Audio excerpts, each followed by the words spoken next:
First of all, how does Zhima Credit perform a credit investigation? Well, Zhima Credit actually would get data from different sources upon receiving consumers' authorization. So, for example, we will get information from our partners like financial institutions or car rental companies, etc. They will give us back the data in terms of how consumers are paying their debts, etc. And then after getting all this information, we will also look at their online performance, their purchasing power, etc. And using the segmented scorecard and the logistic regression, or those techniques will come up with a score ranging from 350 to 950. And the better the consumer has, and the less risk the consumer have credit risk. Yes. How do you perform risk management and deal with people who had bad credit record? Oh, so in this shared economy, there are people who will not or forget to pay their rents or their payments after enjoying the services. So in these cases, those partners, they will reply back us this information, and we will show this information directly on our app. So consumers, they actually know at what time and in which situation that they are forgetting to make the payments, etc.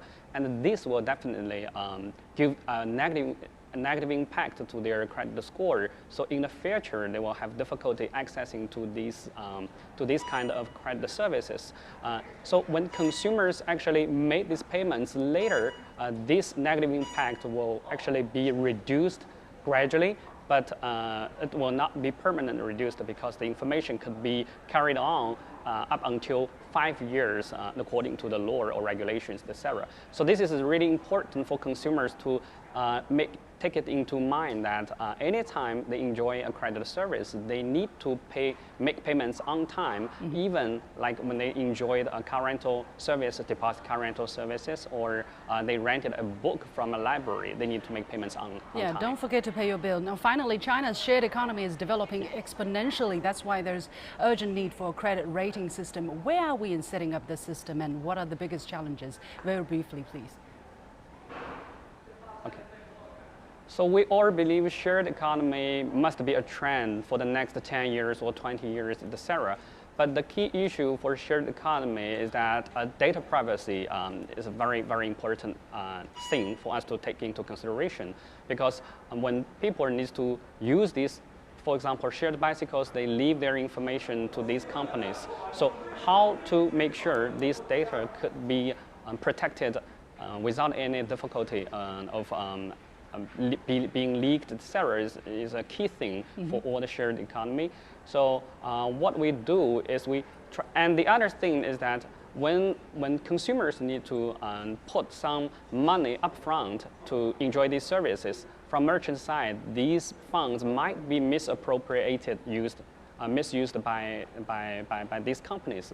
So what we are promoting is that we need to lower down the bar for the consumers to use these services. We want to create a deposit-free society so that everybody can use these shared bicycles, use these books from libraries very easily. No need to make upfront payments, and the merchants or the businesses that offer these services do not need to worry about the money as a deposit. So this is really important. So thank you very much. As what we can see. Thank you very much, Mr. Yu Wujie from Zhima Credit joining us. And for some other perspectives, I'm joined on the line from Chicago by Atul Tandon, CEO of Opportunity International, and in Beijing by Ms. Jing Wang, PhD candidate from the School of Communication and Information of Rutgers University in the US. Welcome to both of you to our program. Mr. Tandon, let me come to you first. We know that America has a relatively complete, well-developed credit rating system with 3 dominating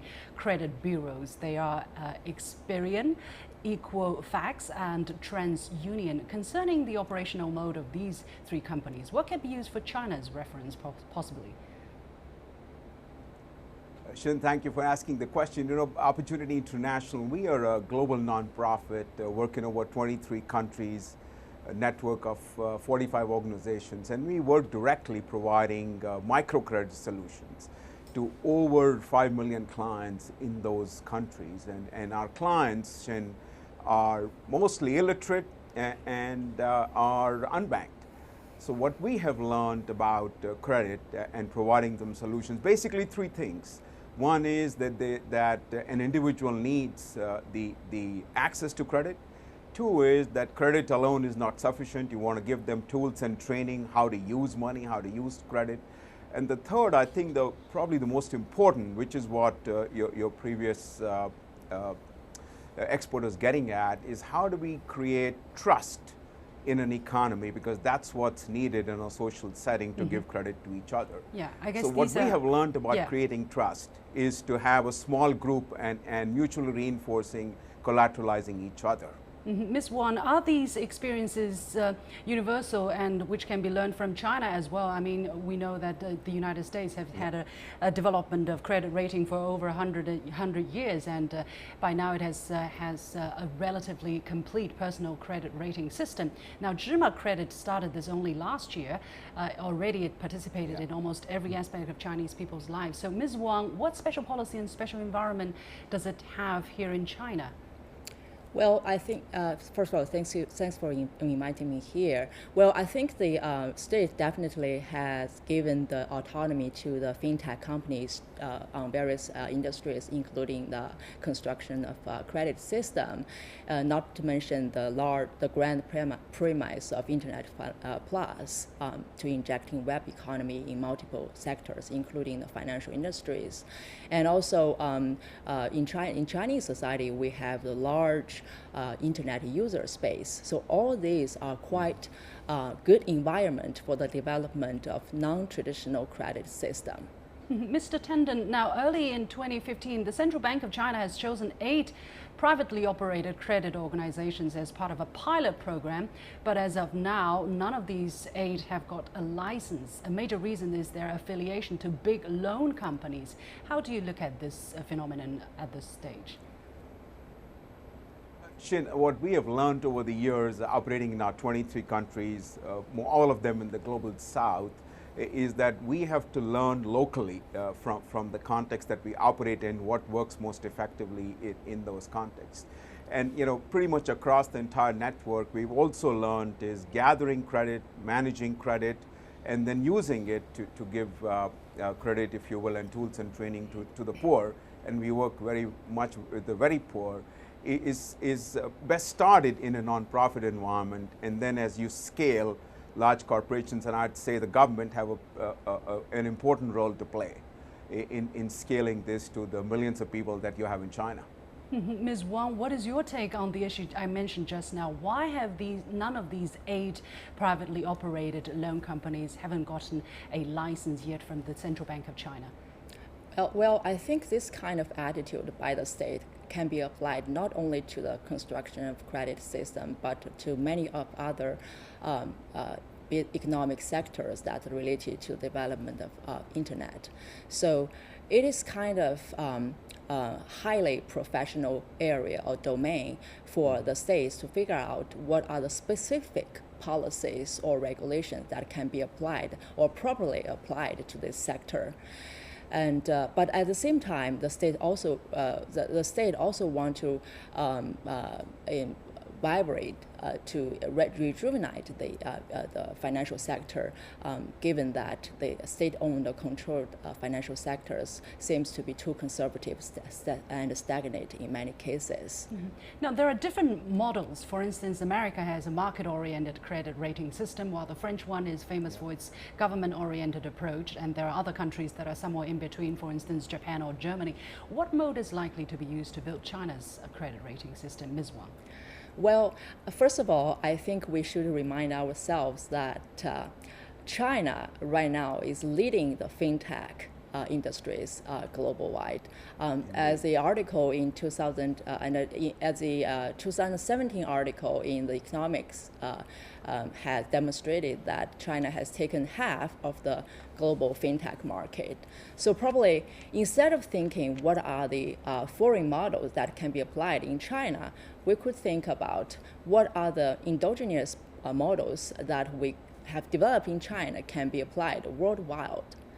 And yeah, back to your question, like what kind of foreign models may be referenceable to to the development of Chinese, the construction of Chinese credit system. I think probably we need to think more about how can we expand our sources of credit data. How could we develop the multiple or non-traditional way of calculating or this data or utilizing this data. And on this aspect, I think fintech companies such as Alibaba has leading the way.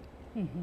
Well, indeed, what we're seeing here in China has been unprecedented in human history. So there is not going to be a set model where China can just borrow and copy to the Chinese system. A lot of time, a lot of efforts, a lot of trials, and learning from mistakes will have to be gone through in order for China to have a relatively mature credit system. Anyway, we have to leave it there. Many thanks to our guests, Atul Tandon, CEO of Opportunity International, and Ms. Jing Wang, PhD candidate from the School of Communication and Information, Rutgers University in the US.